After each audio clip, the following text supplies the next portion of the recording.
School and prison reform.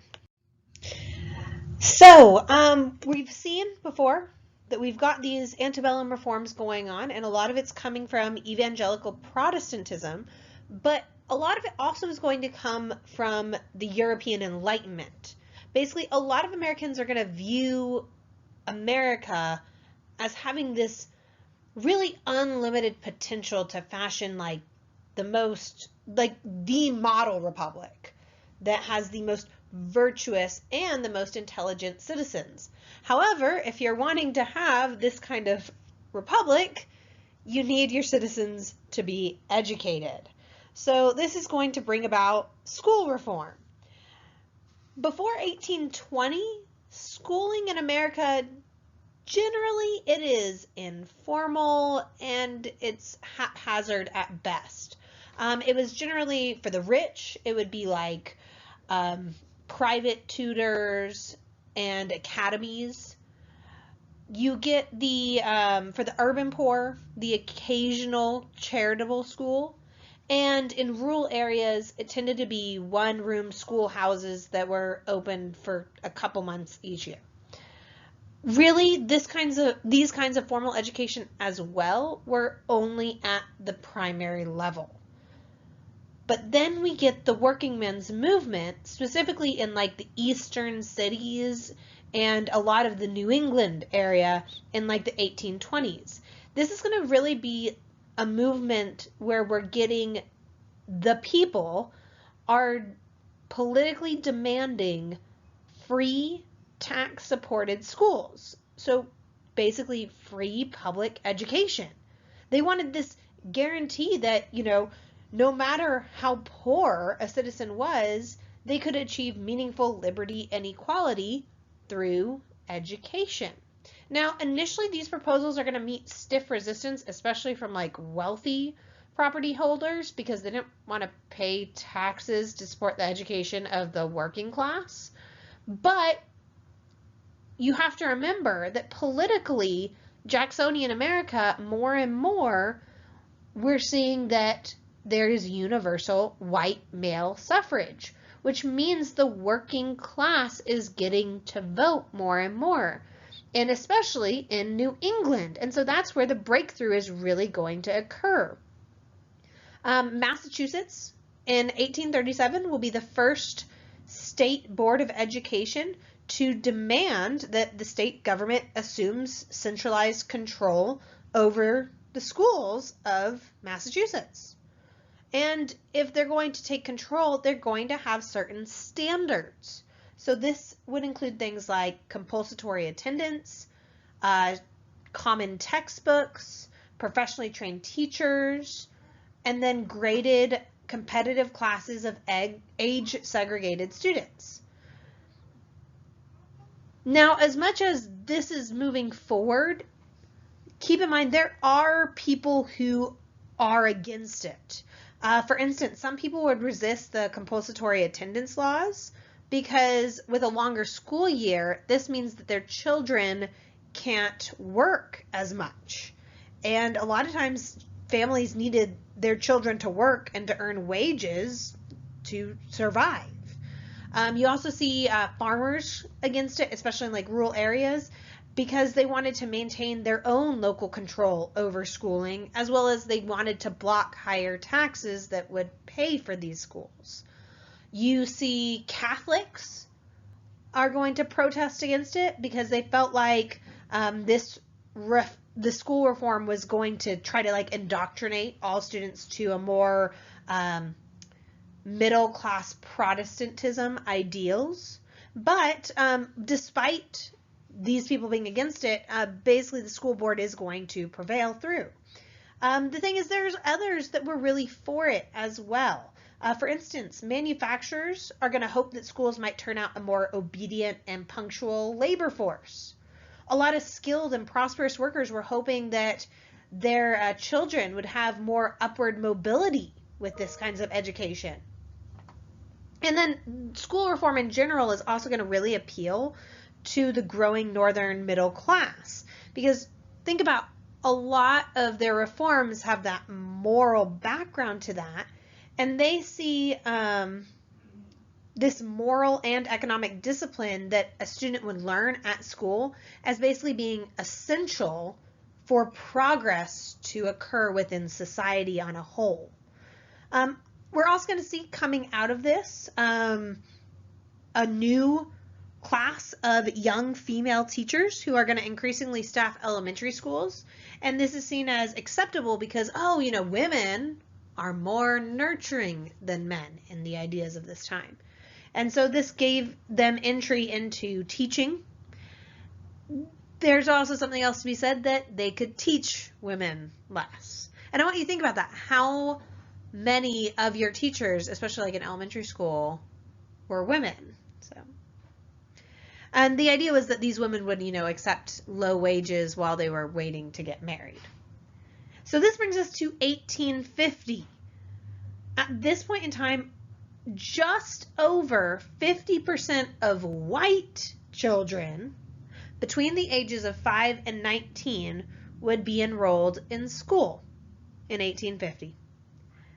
Now you might be going, oh, wow, it's only 50%. The thing is, this was the highest percentage in the world at this time.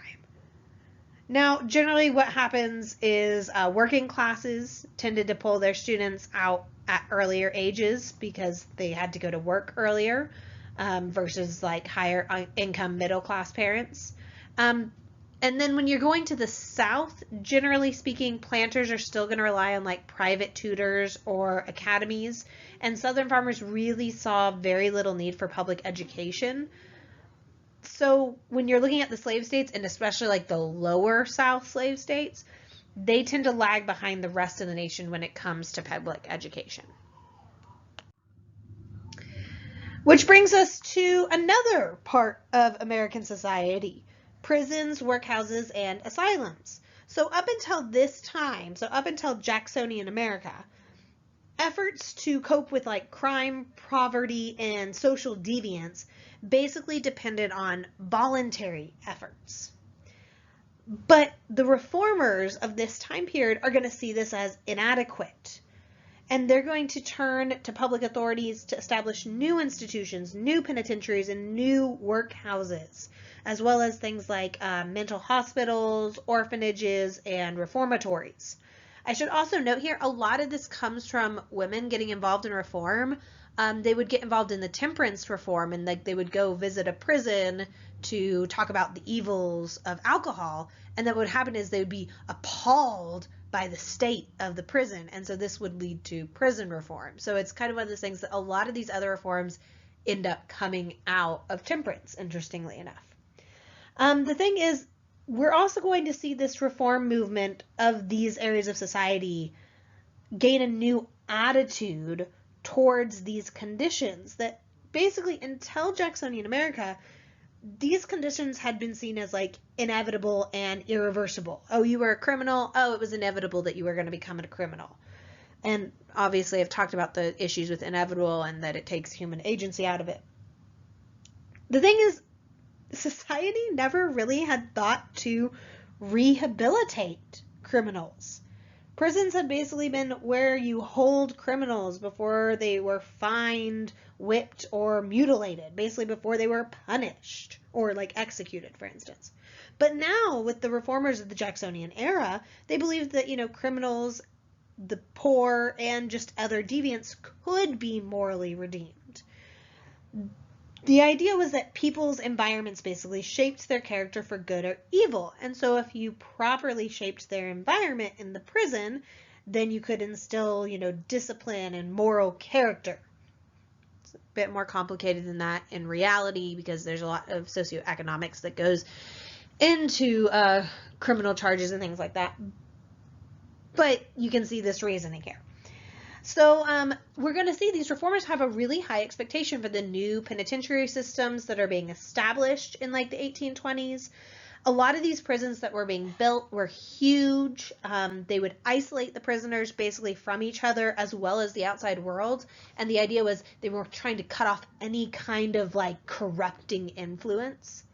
And then they would try to force the prisoners to learn basically learn good discipline through like hard work, and also really push on them like uplifting religious literature, hoping that they could, guide them towards becoming law-abiding and productive citizens.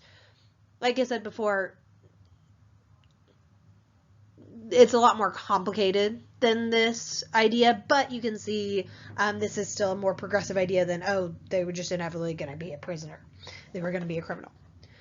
Then you have the same kind of philosophies in like workhouses, for instance, that very much up until this point, it was believed that the poor, just like criminals, only had themselves to blame.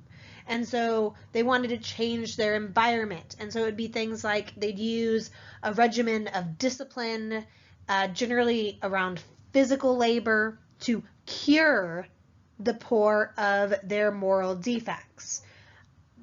They wanted to do this. They would do things in workhouses like banish drinking, banish gambling, idleness even. Very much they had a tight schedule of a daily routine, and generally, like I said, it was built around manual labor, physical labor. And the idea was that once they purged this poor person of laziness and filled them with self-esteem as a result of the work discipline, they could be, released back into society and become a useful member of society.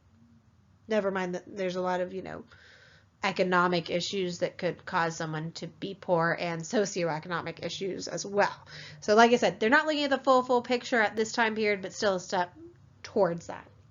Asylums are a little bit different. Generally, people believed in Jacksonian America that people went insane because of just having too many choices in this highly mobile, materialistic, and competitive society. Man, can you imagine them like with Amazon and things like that today? But 28 states will have established mental hospitals by 1860. They are going to have very rigid rules as well as work assignments to teach patients how to order their lives. It was very much, they wanted to have in these asylums clean and safe living conditions, but it was less about reforming the inmates and more about like classifying and segregating them, in all honesty. So when you look at all these combined, penitentiaries, reformatories, and workhouses, they are going to fail to eliminate or even notably check poverty, crime, and vice. And actually by the mid-century, they're going back to defining deviance and dependence as basically permanent misfits that just have ingrained character defects. So I want you to take a second and I want you to think, how can you compare this to today?